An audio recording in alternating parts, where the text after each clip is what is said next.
कड़वा सच एक सच्ची कहानी। ये कहानी है एक ऐसे परिवार की जो सपनों की दुनिया में जी रहा था। खुशियां थीं, प्यार था और भविष्य के सुनहरे ख्वाब थे। लेकिन नियति को कुछ और ही मंजूर था।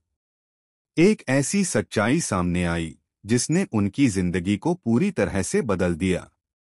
ये कहानी है रिश्तों की उलझन की, विश्वासघात की और उस कड़वे सच की जिसे पचा पाना आसान नहीं था।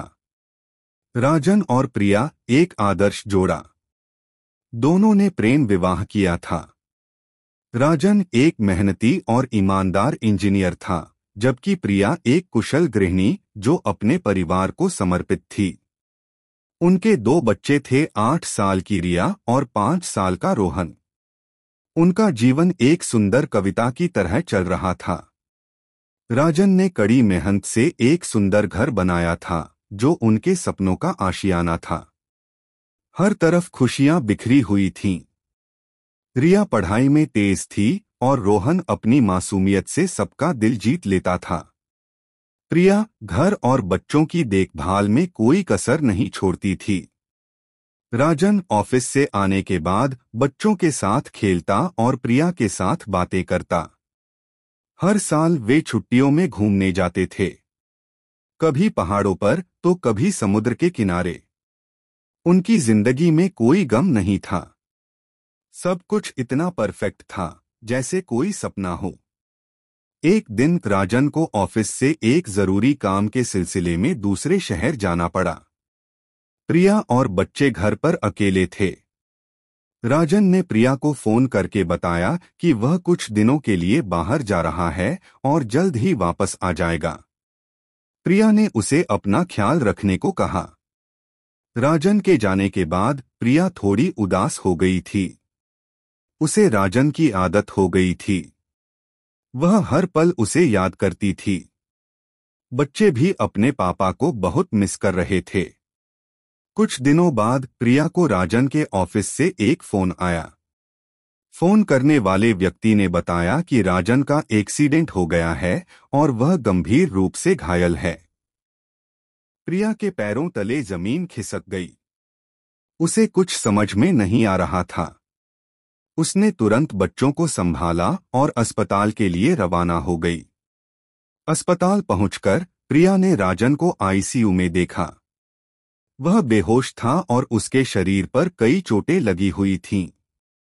डॉक्टरों ने बताया कि राजन की हालत नाजुक है और उन्हें बचाने की पूरी कोशिश की जा रही है।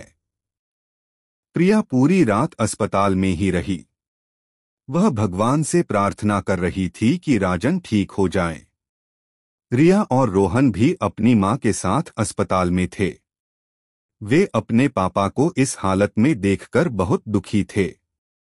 अगले दिन डॉक्टरों ने बताया कि राजन अब इस दुनिया में नहीं रहा।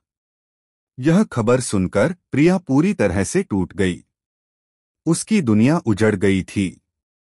वह विश्वास नहीं कर पा रही थी कि राजन अब उसके साथ नहीं है। रिया और रोहन भी अपने पिता की मौत से सदमे में थे। वे बार बार अपनी मां से पूछ रहे थे कि उनके पापा कब वापस आएंगे। प्रिया के पास कोई जवाब नहीं था। राजन की मौत के बाद प्रिया पूरी तरह से अकेली पड़ गई थी। उसे समझ में नहीं आ रहा था कि वह कैसे अपनी जिंदगी गुजारेगी। वह अपने बच्चों का पालन पोषण कैसे करेगी। राजन के जाने के बाद घर में मातम छा गया था। हर तरफ उदासी और निराशा का माहौल था। प्रिया ने खुद को कमरे में बंद कर लिया था। वह किसी से बात नहीं करती थी और हमेशा रोती रहती थी। रिया और रोहन भी अपनी मां की हालत देखकर बहुत परेशान थे। वे उसे खुश करने की कोशिश करते थे, लेकिन प्रिया का दर्द कम नहीं हो रहा था। राजन के परिवार ने भी प्रिया का साथ छोड़ दिया था। वे उसे और उसके बच्चों को बोझ समझने लगे थे। प्रिया को अपने ससुराल वालों से कोई मदद नहीं मिली। एक दिन प्रिया को राजन के कुछ पुराने कागजात मिले। उन कागजातों में उसे एक ऐसी सच्चाई का पता चला जिसने उसकी जिंदगी को और भी मुश्किल बना दिया। प्रिया को पता चला कि राजन का किसी और महिला के साथ अफेयर था। वह महिला राजन के ऑफिस में काम करती थी। राजन ने उस महिला के साथ मिलकर प्रिया को धोखा दिया था। यह जानकर प्रिया के पैरों तले जमीन खिसक गई।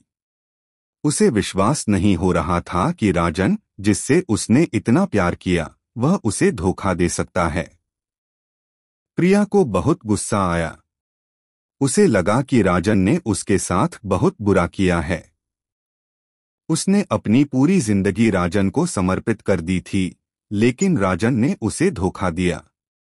जीने की रकड़वे का सामना करने के बाद प्रिया ने फैसला किया कि वह अब अपनी जिंदगी को बर्बाद नहीं करेगी। वह अपने बच्चों के लिए जिएगी और उन्हें एक बेहतर भविष्य देगी। प्रिया ने एक नौकरी ढूंढना शुरू कर दिया। वह जानती थी कि उसे अपने बच्चों का पालन पोषण करने के लिए पैसे की जरूरत होगी। उसने कई जगहों पर इंटरव्यू दिए और आखिरकार उसे एक स्कूल में टीचर की नौकरी मिल गई। प्रिया ने कड़ी मेहनत से काम किया। वह अपने बच्चों को अच्छी शिक्षा देना चाहती थी। उसने रिया और रोहन को कभी भी अपने पिता की कमी महसूस नहीं होने दी। प्रिया ने अपने बच्चों को अच्छी परवरिश दी। रिया और रोहन दोनों ही पढ़ाई में तेज थे और वे हमेशा अपनी मां का सम्मान करते थे। धीरे धीरे प्रिया की जिंदगी पटरी पर आने लगी। उसने अपने अतीत को भुलाकर आगे बढ़ना सीख लिया था। उसने अपने बच्चों के साथ एक नई शुरुआत की थी। प्रिया ने अपने घर को फिर से सजाया। उसने हर तरफ खुशियां बिखेर दीं। रिया और रोहन भी अपनी मां के साथ बहुत खुश थे। एक दिन प्रिया को एक अच्छा जीवन साथी मिला। उसका नाम विक्रम था। विक्रम एक दयालु और समझदार व्यक्ति था। उसने प्रिया और उसके बच्चों को बहुत प्यार दिया। प्रिया और विक्रम ने शादी कर ली। रिया और रोहन को भी विक्रम बहुत पसंद आए। वे उसे अपने पिता की तरह मानते थे। प्रिया, विक्रम और उनके बच्चे एक साथ खुशी से रहने लगे। प्रिया ने अपने जीवन में आई सभी मुश्किलों का सामना किया और एक खुशहाल जिंदगी जीने में सफल रही। ये कहानी हमें सिखाती है कि जिंदगी में कितनी भी मुश्किलें आएं, हमें कभी भी हार नहीं माननी चाहिए। हमें हमेशा अपने सपनों को पूरा करने की कोशिश करनी चाहिए। हमें अपने बच्चों के लिए जीना चाहिए और उन्हें एक बेहतर भविष्य देना चाहिए। कड़वा सच ये है कि जिंदगी हमेशा आसान नहीं होती। हमें कई बार मुश्किलों का सामना करना पड़ता है, लेकिन हमें हमेशा सकारात्मक रहना चाहिए और आगे बढ़ते रहना चाहिए। ये कहानी हमें ये भी सिखाती है कि हमें किसी पर भी आंख मूंदकर विश्वास नहीं करना चाहिए। हमें हमेशा अपने आसपास के लोगों को समझना चाहिए। हमें रिश्तों की अहमियत को समझना चाहिए और उन्हें हमेशा मजबूत बनाए रखना चाहिए। ये कहानी एक प्रेरणा है उन सभी लोगों के लिए जो अपनी जिंदगी में मुश्किलों का सामना कर रहे हैं। ये कहानी हमें बताती है कि हम अपनी जिंदगी को बदल सकते हैं और एक खुशहाल भविष्य बना सकते हैं।